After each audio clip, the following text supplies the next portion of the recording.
오스왈드 챔버스 목사가 이런 글을 남겼습니다.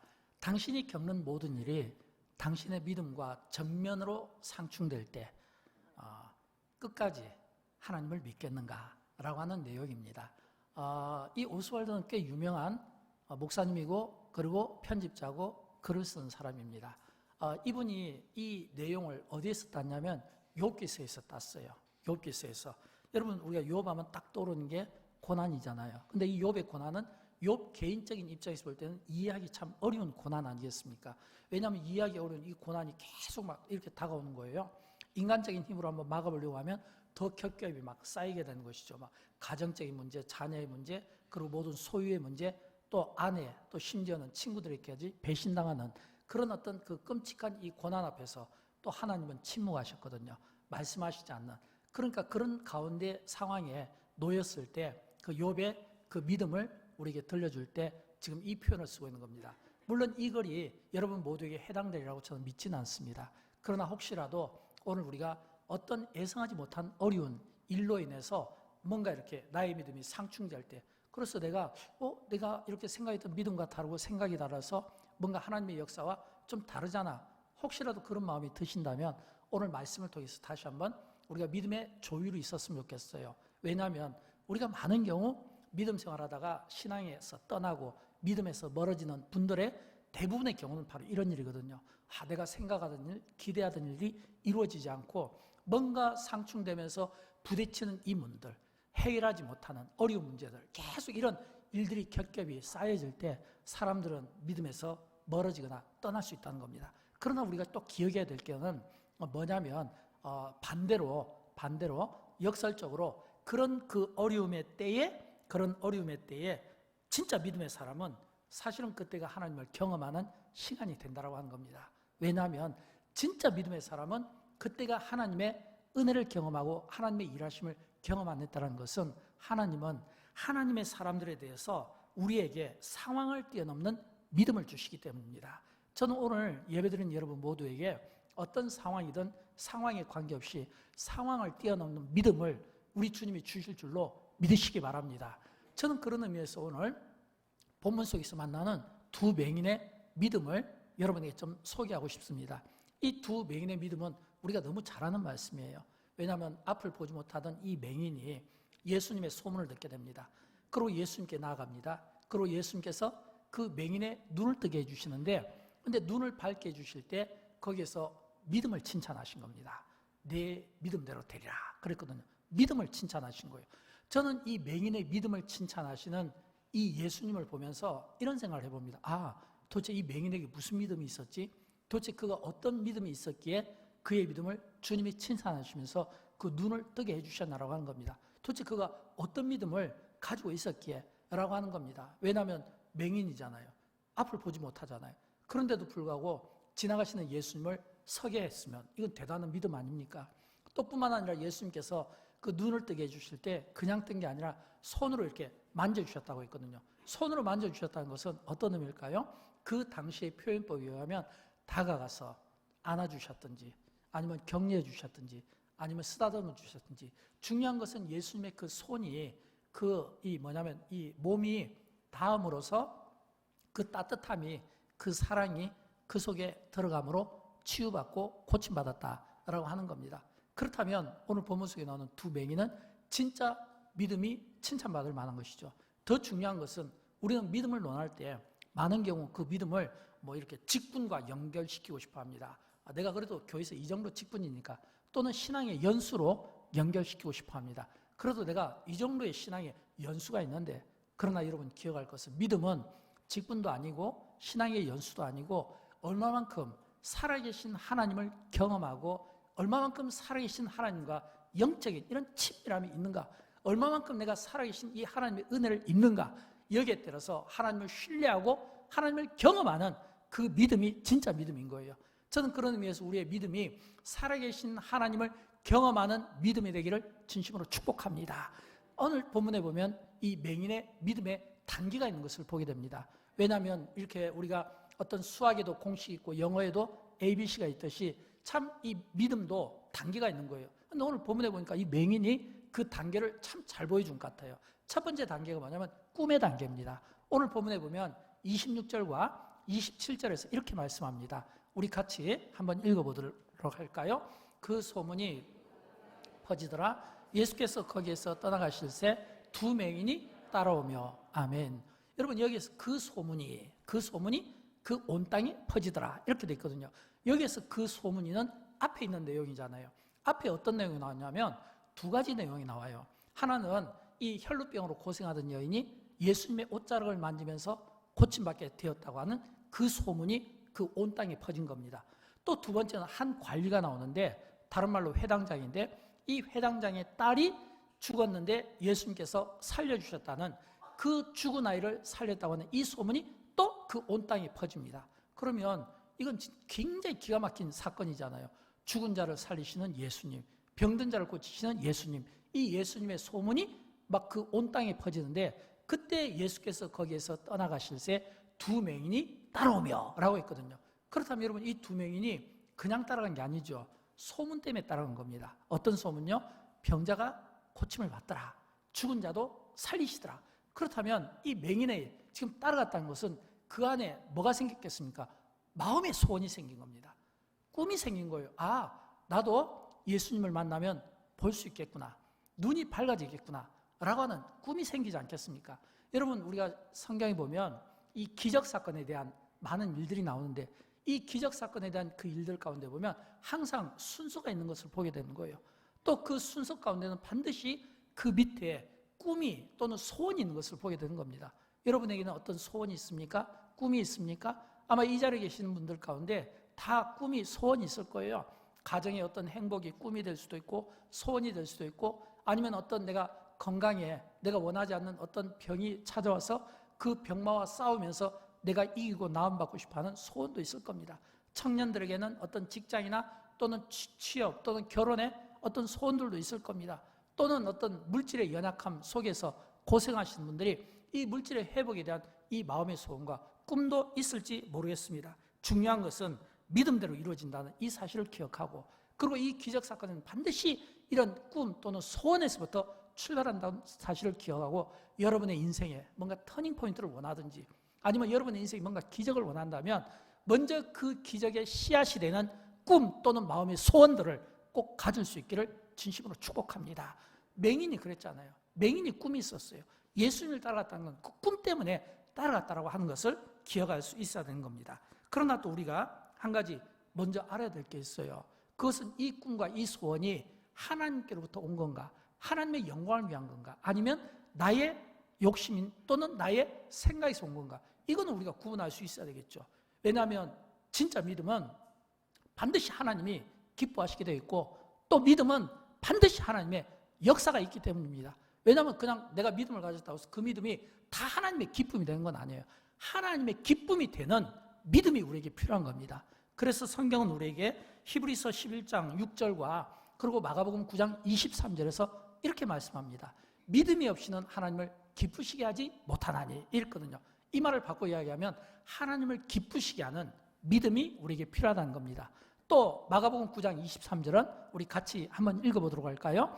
예수께서 이르시되 할 수 있거든이 무슨 말이냐, 믿는 자에게는 능히 하지 못할 일이 없느니라 그랬거든요. 믿는 자에게는 능히 하지 못할 일이 없느니라. 진짜 믿음을 가진 자에게는 능치 못할 일이 없다라고 하는 겁니다. 저는 여러분, 우리 안에 있는 꿈 또는 우리 안에 어떤 마음의 소원들을 저는 가지고 있을 때 이 마음의 소원과 이 꿈이 하나님이 기뻐하시는, 주님이 인정하시는 이런 마음의 소원, 이 꿈을 가지고 오늘 여러분 안에 있는 모든 크고 작은 상황들을 뛰어넘을 수 있는 믿음의 씨앗 또는 기적의 출발점이 될 수 있기를 주님의 이름으로 축원드립니다. 두 번째는 어떤 믿음이냐면 결단의 믿음입니다. 우리가 많은 경우 꿈을 가지고 있어요. 그러나 그 꿈대로 이루어진 사람은 많지 않습니다. 통계적으로 보면 다 꿈이나 소원이 있어요. 그러나 그 꿈과 소원을 가지고 그걸 믿음으로 결단하는 사람은 예를 들어서 10명 가운데 1명이라고 합니다. 통계적으로. 이 말은 뭐냐면 소원이 있어요. 꿈이 있어요. 그러나 그 꿈을 이루기 위해서는 뭔가 결단이 필요하지 않겠습니까? 그렇다면 맹인의 결단은 무엇일까요? 맹인의 결단은 9장 27절에 이렇게 되어 있는데 우리 같이 읽어봅니다. 예수께서 거기에서 떠나가실새 두 맹인이 따라오며 소리질러 이르되, 이랬거든요. 지금 이 두 맹인의 이 결단은 지금 예수님이 떠나가실새 따라오며 소리를 질렀다는 겁니다. 예수님을 이 두 맹인이 따라갔다는 것은 소문 때문이었습니다. 죽은 자도 살리고 병든 자도 고친다고 하니까 그 소문이 나도 예수님을 따라가며 고침을 받을 수 있겠다. 그러나 이 맹인이 앞을 보지 못하잖아요. 거기에 있는 많은 군중들이 있지 않겠습니까? 왜냐하면 소문이 온 땅에 퍼졌다고 했잖아요. 온 땅에 퍼졌다는 것은 온 사방에서 예수님을 중심으로 해서 사람들이 모여들었다는 거 아니겠습니까? 그러면 앞을 보지 못하는 맹인이 그 중심에 들어가기가 어렵지 않겠습니까? 이 청각, 경청을 사용해서 이게 드러나지만 한계가 있지 않겠습니까? 그러므로 예수님께서 가시던 그 길을 멈추게 하려면 이 맹인에게는 결단이 필요한 거예요. 그 결단이 뭐냐면 소리를 질러서 자기의 존재를 예수님이 인식할 수 있도록 만드는 거 아니겠습니까? 예수님 하고 이렇게 부르는 거 아니겠어요? 그래서 오늘 본문 9장 27절 후렴 부분에 보면 소리 질러 이르되 그랬거든요. 소리 질러 이르되. 여기서 지금 예수님을 향하여 자기의 존재를 인식시키기 위하여 소리를 지르는 거예요. 근데 이때 소리를 지를 때 이게 헬라어로 크라조인데 어떤 뜻이냐면 큰 결단을 하고, 왜냐하면 맹인의 신분이잖아요. 여러분 아시는 바와 같이 그 당시 맹인의 신분은 참 불쌍하고 처량한 신분 아닙니까? 지금 현대의 명인은 괜찮아요. 지금은 이렇게 보호를 받잖아요. 사회로부터, 국가로부터 보호를 받고 여러 복지 혜택을 누리며 그래도 살아가는데 어느 정도의 불편함은 있겠지만 살 수 있는데, 고대 사회에서 앞을 보지 못한다, 또는 어떤 질병이 있다, 이거는 뭐냐면 또는 장애를 가졌다, 이거는 사람들로부터 격리돼야 되고 뭔가 사람들로부터 버림받고 사람들로부터 관심을 받지 못한 사람이잖아요. 그 상황 가운데 이 맹인이 소리를 질렀다. 이거는 결단 없이는 불가능한 거예요. 그냥 소리를 지른 게 아니라 고함을 쳤다는 겁니다. 무엇을요? 자기 안에 있는 내면의 이 고민을 집약시켜서 주님이 보실 수 있도록, 들으실 수 있도록 다윗의 자손이여 우리를 불쌍히 여기소서. 이 말은 그냥 쉽게 말씀드리면 예수님 저를 좀 보세요. 지금 제가 아픕니다. 저를 좀 보세요. 예수님 제가 지금 앞을 보지 못합니다. 보기를 원합니다. 예수님 지금 내 안에 상처가 있습니다. 싸매어 주시고 주님의 회복과 안식이 필요합니다. 예수님 하면서 이 가던 길을 소리를 들어서 이 자기 안에 가지고 있는 모든 이 고민들을 지금 주님이 보실 수 있도록, 들으실 수 있도록 소리를 듣는데, 자기 자신을 어떻게 표현하냐면 다윗의 자손이여 불쌍히 여기소서, 자기를 불쌍히 여달라는 지금 이 표현을 지금 이 두 맹인이 사용하고 있다라고 하는 것입니다. 사랑하는 여러분, 이런 믿음의 결단이 우리에게도 필요하지 않을까요? 왜 우리에게 이런 믿음의 결단이 필요할까요? 두 맹인이 자신의 문제를 해결받는 데 있어서 예수님을 꼭 만나야 됐던 겁니다. 마찬가지로 우리도 마찬가지잖아요. 우리도 예수님을 꼭 만나야 돼요. 내 안에 있는 문제, 질병의 문제든 건강의 문제든 물질의 문제든 관계의 문제든 내 안에 있는 이 내 문제를 해결해 주실 수 있는 분은 딱 한 분밖에 없어요. 예수 그리스도. 예수님만이 내 안에 있는 이 상처를 치유하시고 만나 주실 수 있는데, 근데 이 현대사회가 얼마나 소음이 많습니까? 현대사회가 온갖 소음으로 넘치잖아요. 그 소음 속에서 주님이 나를 집중하실 수 있도록, 주님이 나를 보실 수 있도록 크라조, 이건 뭐냐면 외치는 거거든요. 예수님께서 십자가상에서 고난받으시고 마지막 운명할 때 큰 소리로 다 이루었다 라고 할 때 큰 소리로 다 이루었다는 그 말씀 속에 예수님의 하나님의 그 뜻을 이루어드리기 위하여 그의 그 삶에 크로즈가 있었던 것처럼 오늘 우리에게도 마찬가지입니다. 오늘 우리의 이 삶 가운데 정말 주님이 나를 찾아와 주셔서 주님이 나를 보시고 내 안에 있는 이 문제들을 치료하실 수 있도록 하기 위해서는 이 엄청난 이 소음과 공해와 많은 이 사람들 가운데서 주님이 나를 주목하실 수 있도록, 주님이 나를 보실 수 있도록 이런 믿음의 기도가, 믿음의 소리가 오늘 우리에게 있어야 된다고 하는 겁니다. 저는 이런 부르짖음이 정말 우리 시대에 필요하다고 생각합니다. 만약 여러분 이런 부르짖음이 기도의 문제라면 이런 기도는요 단순한 기도가 되면 안 돼요. 그냥 무릎의 기도 정도로 끝나면 안 돼요. 여러분 맹인이 지금 예수님이 가시던 길을 멈추게 할 때 이 소리친 이 소리는 어쩌면 맹인에게는 그게 마지막 기회가 될지도 모르지 않습니까? 예수님께서 다시 오신다는 보장이 없잖아요. 그러므로 예수님께서 가시던 길을 어쨌든지 멈추기 위해서는 아주 절박한 애절한 가운데 간절함으로 부르짖어야 되는데, 그렇다면 여러분 그 기도가, 만약 그 부르짖음이 이게 기도라면 이게 단순한 기도가 되겠냐는 거예요. 과거에 우리 부모님 세대가 기도원이라든지 어떤 집회 때 보면 막 보면 눈물, 콧물이 막 섞여서 이게 막 코에서 입으로 막 흘러나오는, 어떻게 보면 이게 막 좀 보면 왜 이런 저렇게 할까라고 믿음 없는 사람들이 의아할 정도로 굉장히 애절한 그런 기도가 있었어요. 오늘 우리 시대는 찾아보기 어렵죠. 요즘 우리 현대는 점잖하게 기도하잖아요. 좀 이렇게 어떤 좀 점잖하게, 그리고 좀 사람들 앞에 이렇게 좀 이렇게 경우를 갖추고. 근데 과거에는 안 그랬거든요. 그래서 어쩌면 더 기도 응답이 바른지도 몰라요. 과거에 막 부모님 세대, 과거에 우리 선배 목사님들 또는 막 이런 성로님들은 굉장히 막 간절한 콧물과 눈물이 막 섞여서 눈에서 입에서 코에서 도대체 어디에서 흘러나오는지 모르는 이런 막 간절한 이런 탄환한 이 기도가 있잖아요. 이게 바로 크로즈예요. 믿음도 마찬가지입니다. 여러분, 우리가 똑같은 믿음이지만 이 결단의 믿음은 그냥 단순한 평범한 안일한 이 삶 속에서는 이런 믿음은 기대할 수가 없는 겁니다. 많은 경우 사람들이 소원을 가지고 꿈을 가지고 있으면서도 결단하지 못하는 것은 현실에 안주하고 싶어하는 그런 마음 아니겠습니까? 우리도 보면 어떤 일들에 대해서는 결단 있을 때 항상 생각하거든요. 에이, 안 해도 지금 이 상태도 괜찮은데 나쁘지 않아, 나쁠 것 없잖아. 이런 이 현실에 안주하는 사람들은 절대 믿음의 결단이 있을 수가 없는 거예요. 여러분, 아브라함이 왜 믿음의 조상이 되었습니까? 그가 갈대아 우르에서 그가 평안한 삶을 누리며 오히려 좀 더 세속적인 삶에서 그것을 편안하게 생각하고 거기에 현실에 안주했다면 그가 가나안 땅으로 갈 수가 없었죠. 왜냐하면 가나안 땅, 기다리는 그 땅은 사실은 아브라함에게는 그게 전부 연단과 훈련받는 과정이었거든요. 그러나 그 가나안 땅은 이 아브라함이 원했던 길은 아니지만, 그러나 이 가나안 땅을 가게 된 것은 말씀의 순종이거든요. 이 순종 때 이 아브라함에게 필요한 것은 뭐냐면 현실의 안주함을 포기해야만 했다라고 하는 겁니다. 현실의 안주함을 포기하고 자신의 안락한 삶을 포기해야만 했을 때 비로소 그는 믿음의 조상이라고 하는 타이틀이 붙게 된 거 아닙니까?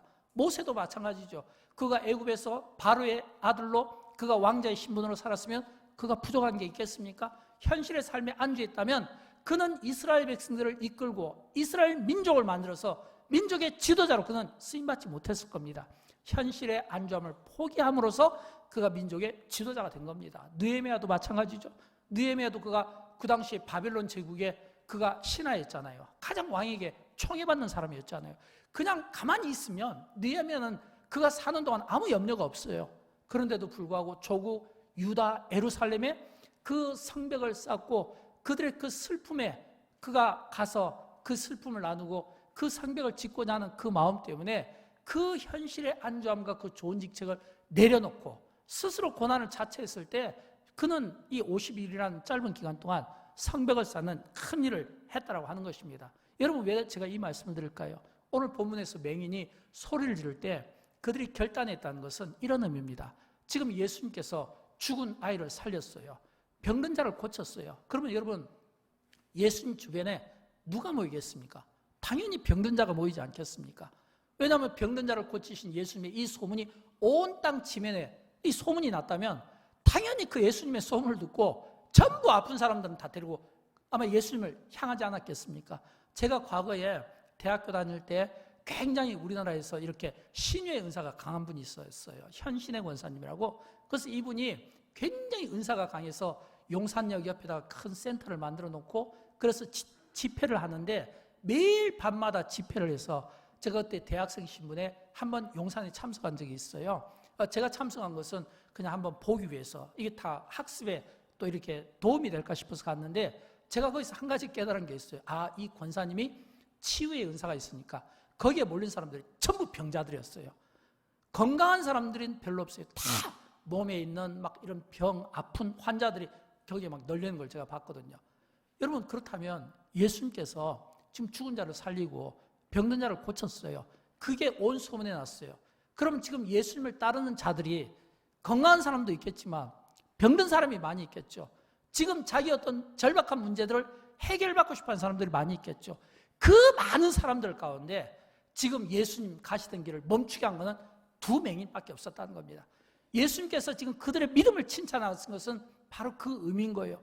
많이 있지만 그러나 대부분의 많은 사람들은 자기가 고침받고 싶어 하지 않든지 아니면 못 고칠 거라고 아니면 그냥 처지를 그대로 방관한다든지. 여러분, 이런 사람에게는 아무 기적이 일어나지 않습니다. 기적은 누구에게 일어날까요?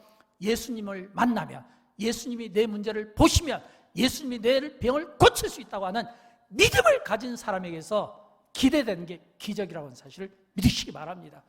두 맹인만이 예수님께 나아갔고 두 맹인만이 예수님께 이런 은혜를 입었다는 것을 오늘 성경은 우리에게 보여주고 있는 겁니다. 저는 우리가 믿는 예수 그리스도가 오늘 우리의 인생의 문제를 해결해 주실 수 있고 예수 그리스도에게 내 나를 보이고 내 상한 모습을 보이고 내 병든 육체를 보일 때 주님이 우리 인생 가운데 찾아와 주셔서 한 번만 만져주시면 터치하시면 그 인생 가운데 한 번만 말씀하시면 어떤 문제라도 질병이라도 고침받지 못할 문제가 없다고 저는 믿습니다.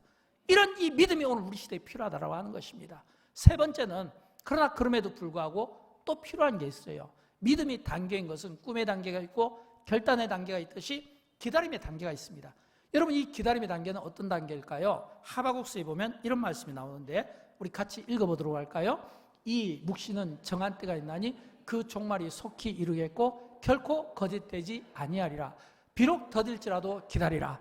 지체되지 않고 반드시 응하리라. 아멘. 하나님 앞에 우리의 꿈을 가지고 믿음의 결단을 합니다. 이 결단이 헌신이 될 수도 있고 기도가 될 수도 있고 아니면 어떤 현실의 안주함을 포기하고 내가 믿음으로 순종하며 나가는 경우도 있습니다. 그런데 중요한 것은 그 때를 정하시는 분은 하나님이시라는 겁니다. 그리고 하나님께서는 우리에게 말씀하시는 거예요. 정한 때가 있다. 이 말은 비록 우리가 기다리지만 때가 있다는 것은 하나님은 반드시 응답하시는 거예요. 우리가 할 일은 기다리는 거예요. 언제까지요? 지체되지 않고 반드시 응하리라. 응할 때까지 기다리는데 이 기다리는 이 과정 속에 어떤 분들은 포기할 수도 있고 또 어떤 분들은 또 이렇게 멀어질 수도 있지만 근데 성경은 우리에게 그렇게 말씀하지 않습니다. 더딜지라도 기다리라. 이 말은 no가 아니라 not yet이라는 겁니다. 우리가 영어에 보면 not yet과 no가 있잖아요. not yet이라는 것은 이거는 뭐냐면 지금 이루어지진 않지만 반드시 이루어질 거라고 하는 강한 긍정의 의미를 가지고 있는 반면 no는 부정이잖아요. 그런데 성경은 우리에게 no라고 말씀하시잖아요. 기다리라. 이 말은 지금 당장은 아니라도 이루어질 거라고 하는 강한 긍정. 그러므로 우리는 지금 이루어지지 않는 일 때문에 낙심하거나 포기하거나 또는 좌절하거나 또는 원망하기보다는 지금 이루어지지 않았지만 반드시 이루어질 거라고 하는 그 긍정의 믿음을 통해서 오늘 우리의 믿음이 다져가는 것이 중요합니다. 왜냐하면 기다림에 있어서 가장 중요한 것은 믿음이기 때문입니다. 가장 중요한 것은 믿음이에요. 사랑하는 여러분, 저는 오늘 본문에서 예수님께서 이 두 맹인을 보시면서 믿음을 칭찬해 주셨잖아요. 저는 이 두 맹인을 대하시는 그리고 믿음을 칭찬하시는 이 예수님을 통해서 참 중요한 교훈을 받습니다. 그것은 뭐냐면 맹인을 대하시는 그 주님의 모습에서 오늘 우리를 대하시는 그 주님의 모습을 우리가 발견하기 때문입니다. 두 가지를 보게 되는데 첫째는 이 맹인을 바라보시는 주님의 마음이 어떤 마음일까요? 겉모습보다는 중심을 보신다는 겁니다. 여러분 이걸 꼭 기억하십시오. 하나님은 우리를 보실 때 우리의 외모를 보는 것이 아니라 중심을 봅니다. 만약 외모를 본다면 여러분 그 맹인의 그 외모가 좋아 보이겠습니까? 그가 메이크업을 했을까요? 옷을 깨끗이 입었을까요? 그 당시 그 맹인은 일종의 구걸해서 생활을 연명하거나 누군가의 도움을 받아야 되잖아요. 또 뿐만 아니라 그 당시에는 사회로부터 격리되던 문화였잖아요. 그렇다면 이 맹인의 이 겉모습은 결코 좋아 보일 수가 없는 거예요. 그럼에도 불구하고 예수님께서 가던 길을 멈추고 그리고 그들의 믿음을 칭찬하신 건 그 중심, 그 속에 타오르는 그 마음이 어떤 마음이냐면 그 간절한 마음이 보고자 하는 마음, 문제를 해결받고자 하는 마음, 그 절박한 마음이 주님이 지금 자신의 인생의 문제를 해결해 주시기를 바라는 그 간절한 그 마음의 중심을 보신다는 겁니다. 그러므로 우리가 신앙생활할 때 우리가 주님 앞에 섰을 때 주님이 우리의 겉모습을 보는 것이 아니라 중심을 보신다는 이 사실을 기억하고 중심을 보시는 주님 앞에 우리의 중심이 발라지고 우리의 중심이 주님 앞에 보일 수 있기를 진심으로 축복합니다. 두 번째는요, 예수님께서 아무것도 요구하지 않았습니다. 그 병자의 이 두 맹인을 고쳐주실 때 뭐 그 두 맹인에게 내가 너를 고쳐준 게 너의 높은 도덕성 때문이다 이렇게 말씀하신 적이 없어요. 너가 착하게 살았기 때문이다 그렇게 말씀하신 적이 없어요. 너의 과거가 어땠기 때문이다 이렇게 말씀하신 적이 없어요. 딱 하나만 본 거예요. 믿음을 본 겁니다. 믿음을 본 거예요. 믿음을 봤다는 것은 뭐냐면 예수님이 그의 믿음을 칭찬하셨기 때문입니다. 어디에 나올까요? 29절을 보면 나오는데 우리 같이 읽어보도록 할까요? 이에 예수께서 그들의 눈을 만지시며 이르시되 너희 믿음대로 되라. 아멘. 사랑하는 여러분, 저는 이 말씀이 굉장히 위로가 되고 힘이 됩니다. 왜냐하면 예수님께서 이 지금 맹인을 지금 보시면서 이 맹인에게 다가가셔서 하신 말씀이 뭐냐면, 지금 내가 너희를 고쳐줄 걸 믿느냐? 라고 할 때 믿는다고 하니까 눈을 만졌거든요. 눈을 만진 것은, 이것은 사랑의 터치잖아요. 눈을 만졌다는 것은 사랑의 터치잖아요. 그냥 눈만 이렇게 돼서 만졌겠습니까? 아니잖아요. 아마 두 사람이니까 한 팔로 한 팔씩 안아줬을 수도 있고, 아니면 이렇게 어루만져 줄 수도 있고, 중요한 것은 예수님의 그 몸이, 그 체온이 마주쳤다는 거. 이거는 굉장히 따뜻한 스킨십이잖아요. 이거는 굉장히 사랑이잖아요. 우리는 많은 경우 사랑을 이야기하지만, 그러나 그 사랑을 이야기하지만 그 사랑의 대상에 따라서 가까이 다가가기도 하지만 멀리서 그 사랑을 이야기할 때가 참 많습니다. 이거는 우리의 사랑의 편견이에요. 그러나 예수님은 사랑을 이야기하실 때 지금 앞을 보지 못하는 이 맹인은 절대로 깨끗할 수가 없어요. 지저분할 겁니다.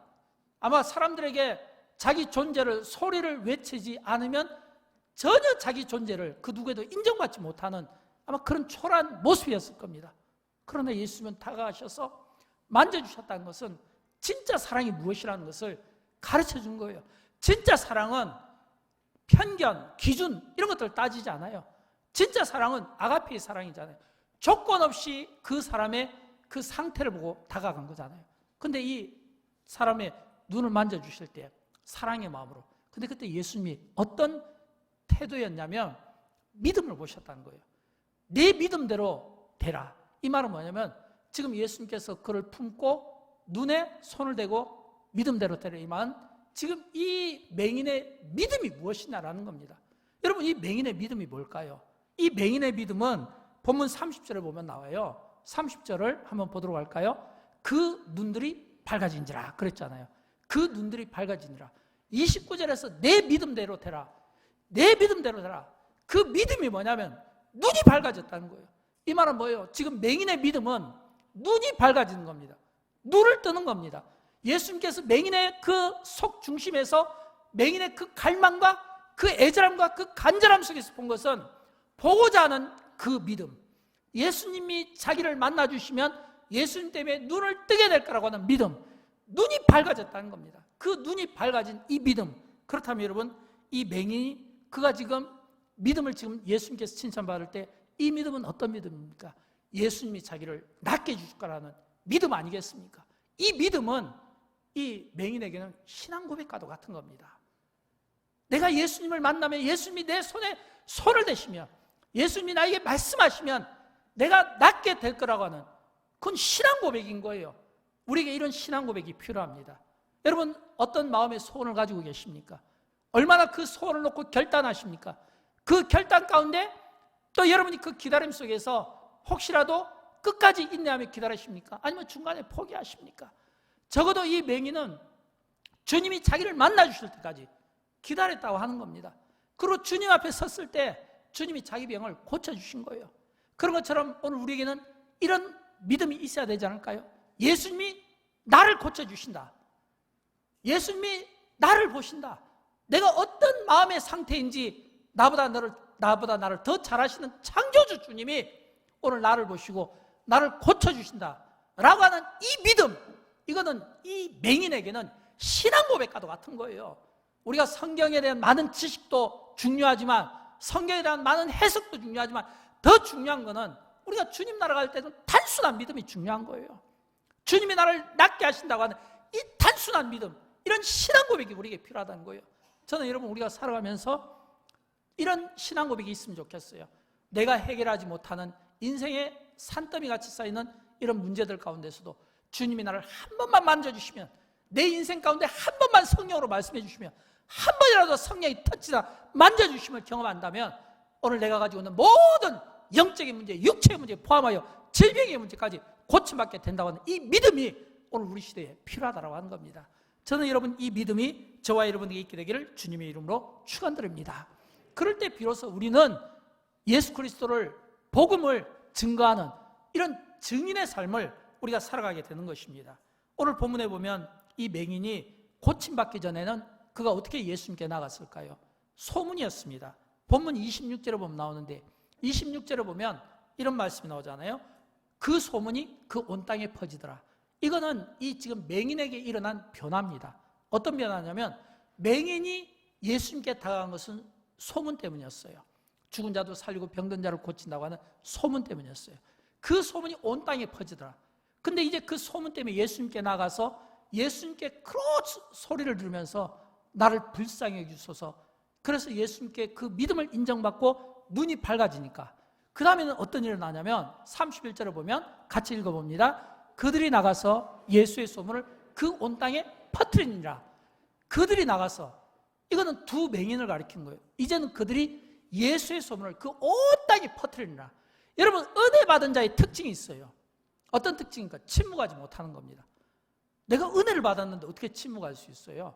여러분, 수가성의 여인이 예수님을 만났을 때 물동이를 버려두고 수가성의 여인이 그 마을에 가서 와서 보라, 내가 메시아를 만났다 라고 했을 때 그 와서 보라 라는 이 복음의 메시지가 그 수가성에 있는 많은 사람들을 예수님께로 다 인도한 것처럼 오늘 본문 속에서도 이 두 맹인이 예수님께 고침받기 전에 그가 예수님께 나간 것은 소문 때문이었습니다. 예수님에 대한 소문 때문이었어요. 그가 고침받은 이후에는 그들이 예수님의 소문을 그 온 땅 지면에 전도하는 전도자의 삶을 사는 겁니다. 우리가 전도하는 이유, 선교하는 이유, 복음을 전가하는 이유, 바로 그거 아니겠습니까? 은혜 받은 사람은 절대 침묵할 수가 없는 거예요. 내가 은혜를 받았는데, 내가 체험을 했는데, 성령 체험을 했는데, 주님이 내 문제를 해결해 주셨는데, 그렇다면 여러분 전하지 않고 어떻게 견딜 수 있어요? 여러분 제 말 좀 들어보세요. 오늘 주님이 저를 만나 주셔서 내 안에 있는 상처를 치유해 주셨습니다. 질병을 고쳐주셨습니다. 내가 말씀에 눈을 뜨게 되었습니다. 주님이 나를 만져주심으로 내 삶에 큰 변화가 일어났습니다. 내가 그토록 힘들게 여기고 인생의 벽처럼 여기며 스스로 해결하지 못했던 문제는 나 때문이었습니다. 근데 내가 이제 시설을 주님께 들어보니까 주님께 시설을 듣는 순간 그 주님의 역사하심을 보면서 내 안에 있는 모든 인생의 문제가 해결되었습니다. 이런 이 고백이 자연스럽게 나올 수밖에 없다고 하는 겁니다. 여러분, 이걸 누가 하나요? 믿음을 가진 자가 합니다. 왜요? 믿음은 다른 사람이 보지 못하는 것을 보는 힘이 있고 능력이 있기 때문이다라고 하는 거예요.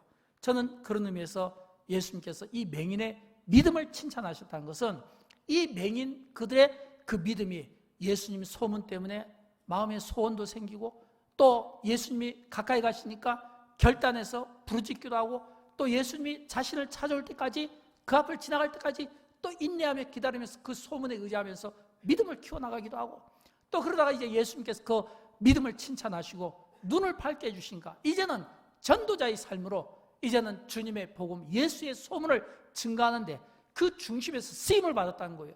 저는 영광교회가 전도 특공대도 있고 신동아 전도팀도 있고 또 우리 많은 성도들이 또 이렇게 전도에 힘쓰는 것을 감사하게 생각합니다. 우리가 전도할 때 예수의 소문을 많이 냅시다. 예수님을 많이 자랑합시다. 예수님이 오늘 우리의 인생의 문제를 해결해 주실 수 있는 유일한 구원자고 치유자인 것을 증거합시다. 그래서 사람들이 예수님 소문 때문에 많이 모인 것처럼 오늘 예수님의 소문 때문에 하나님의 나라가 더 큰 부흥을 이룰 수 있도록 우리 모두 함께 힘써 주시기를 주님의 이름으로 축원드립니다. 그러기 위해서는 마지막으로 다섯 번째, 우리에게는 기도의 삶이 중요합니다. 제가 앞에서 우리 믿음의 기도를 들 때는 굉장히 간절해야 된다고 했잖아요. 저는 이런 이 믿음의 기도가 우리의 세계 가운데 끊임없이 꾸준히 일어났으면 좋겠어요. 왜일까요? 교회의 영적인 힘은 어디에서 나오냐면 기도의 힘에서 나옵니다. 영광교회가 얼마나 건강한가, 얼마나 힘 있는가, 이거는 영광교회 성도들의 이 기도에서 나오는 거예요. 여러분의 그 기도의 영성이 우리의 가정을 책임지게 하는 겁니다. 영광교회를 책임지게 하는 거예요. 우리의 민족을 책임지게 하는 거예요. 그러므로 우리가 어떤 기도의 영성을 가지고 있느냐에 따라서 우리의 미래는 달라질 수밖에 없는 겁니다. 우리가 기도하면 가정의 운명, 교회의 운명, 나라의 운명까지 기도로 바꿀 수 있다고 하는 사실을 믿으시기 바랍니다. 누가복음 18장에 보면 그 불의한 과부를 이렇게 뭐냐면 그 굴하지 않고 그 불의한 그 재판관 앞에서 이 과부가 자기의 억울함을 끝까지 호소해서 불의한 재판관에서 그 문제를 해결받잖아요. 하물며 하나님께서 택하신 자녀들의 그 기도를 들어주지 않겠냐라고 한 겁니다. 악한 자도 괴로워서 들어주는데 하물며 밤낮 부르짖는 그 하나님의 그 택하신 자녀들을 그 기도를 들어주시지 않겠느냐라고 하는 겁니다. 맹인이 보게 된 것은 그가 예수님의 소문 때문이고 믿음의 결단 때문이지만, 또 그가 인내하며 기다리는 탓도 있지만, 그러나 예수님이 그 믿음을 칭찬하실 때 그 믿음은 목적이 분명한 거예요. 보고자 하는 목적. 또 그 믿음을 칭찬하신 것은 사실은 그 믿음이 예수님을 부르고 다윗의 자손이여 불쌍히 여기소서, 이 말씀 속에는 간절한 그의 심령에 하나님이 나를 불쌍히 여겨주시도록 하는 기도가 있었다고 하는 사실입니다. 사랑하는 여러분, 앞으로 다가오는 시대는 지금보다 더 영적인 이런 어떤 많은 기도가 필요하고, 그리고 영적인 분별력이 많이 필요한 시대를 우리가 맞이하게 될 겁니다. 우리가 다가올 영적 전쟁에 대한 이 기도의 준비가 너무너무 필요합니다. 왜일까요? 요즘에 이렇게 언론 같은 데 보면 로봇가 인간을 지배하게 된다는 이런 가상, 이런 시나리오들이 나오잖아요.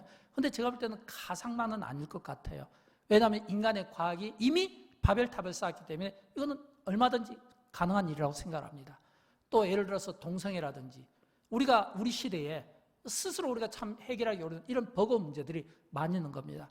과거에 우리는 어떤 분쟁, 전쟁, 또는 어떤 분열, 하나 되지 못한 것, 이런 것들, 또는 종교 다원주의, 이런 것이 우리에게 중요한 기도 제목이 되었다면, 이제는 우리의 기도 제목은 좀 더 구체적이고 좀 더 분명하고 좀 더 현실적으로 드러난 어떤 이런 실체에 대해서, 이런 영적인 실체에 대해서 우리의 영도 살고 육도 살고 우리의 가족도 살고 교회도 살리고 민족도 살리기 위한 분별력 있는 이런 기도가 필요하지 않겠습니까? 세상은 끊임없이 우리에게 편리함을 요구하고 있습니다. 또 세상은 편리하게 우리에게 자꾸 속삭이고 있습니다. 뭔가 세상과 타협하게 자꾸 요구하고 있습니다. 이럴 때에 우리가 세상의 그 편리함 속에 진짜 우리가 믿음을 빼앗겨버리면 다 빼앗겨버리는 거예요. 믿음의 사람에게 믿음을 빼앗기면 다 빼앗기는 거예요. 믿음이라는 것은 다른 사람이 보지 못하는 것을 보는 안목입니다. 다른 사람이 갖지 못한 것을 가질 수 있는 안목이, 이게 믿음이에요.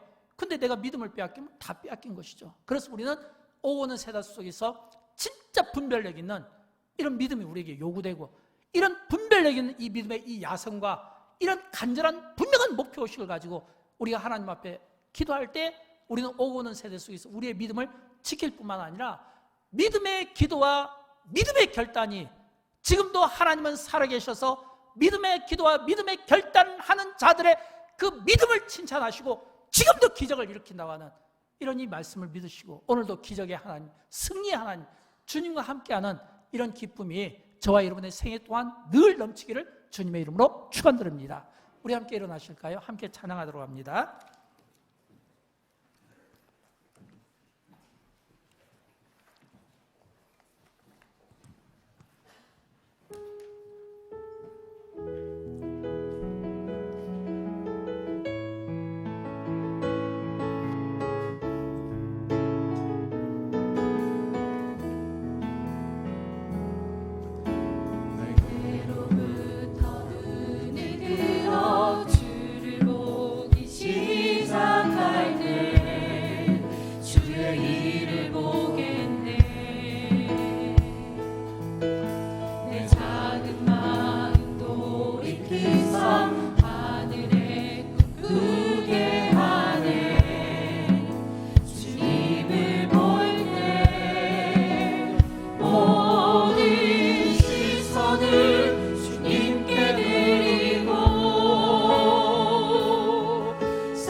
내 삶 중에 역사가